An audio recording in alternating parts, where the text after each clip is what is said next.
एक बार गौतम बुद्ध के एक शिष्य ने कहा, गुरुजी कृपया करके हमें बताइए कि कर्म क्या है।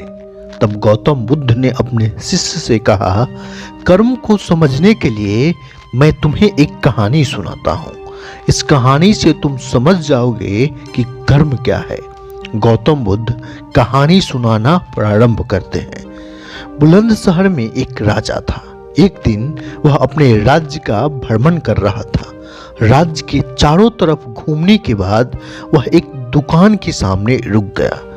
रुकने के बाद राजा ने मंत्री से कहा, मंत्री जी, पता नहीं क्यों मुझे ऐसा लगता है कि इस दुकानदार को मैं कल ही फांसी की सजा सुना दूं, इसे मृत्यु दंड दे दूं।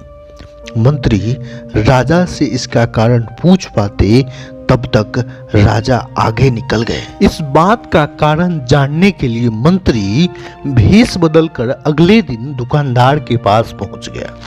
दुकानदार चंदन की लकड़ी बेचने का काम करता था। मंत्री दुकानदार से पूछा, भाई साहब, आजकल आपका काम कैसा चल रहा है?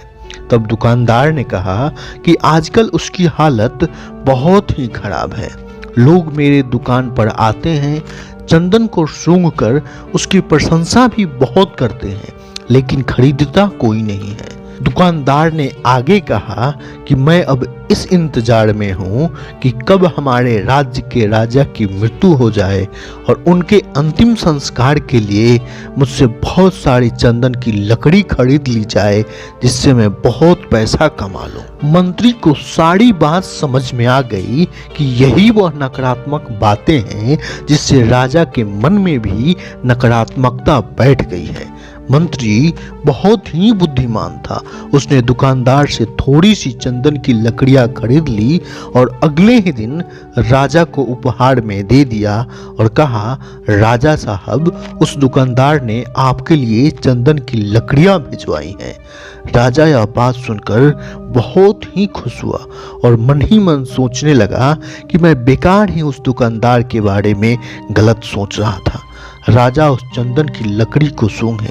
राजा को उस लकड़ी की सुगंध बहुत पसंद आई। राजा खुश होकर मंत्री के हाथों दुकानदार को सोने के सिक्के भिजवाए। मंत्री फिर से भेष बदलकर सोने के सिक्के लेकर दुकानदार के पास पहुंचा। दुकानदार सोने के सिक्के पाकर बहुत खुश हुआ। वह सोचने लगा, मैं बेकार ही राजा के बारे में गलत सोचता था। राजा कितना दयालु है, उसने मेरे लिए सोने के सिक्के भिजवाए हैं। यहीं पर गौतम बुद्ध ने यह कहानी खत्म कर दी। अब गौतम बुद्ध अपने शिष्यों से पूछे कि अब आप लोग बताइए कि कर्म क्या होता है। शिष्य ने उत्तर देते हुए कहा, शब्द ही हमारे कर्म हैं। हम जो काम करते हैं वही हमारे कर्म हैं।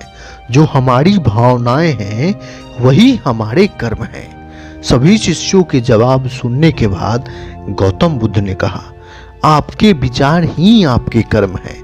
अगर आप अपने विचारों पर नियंत्रण करना सीख लिए तब आप एक महान इंसान बन जाएंगे।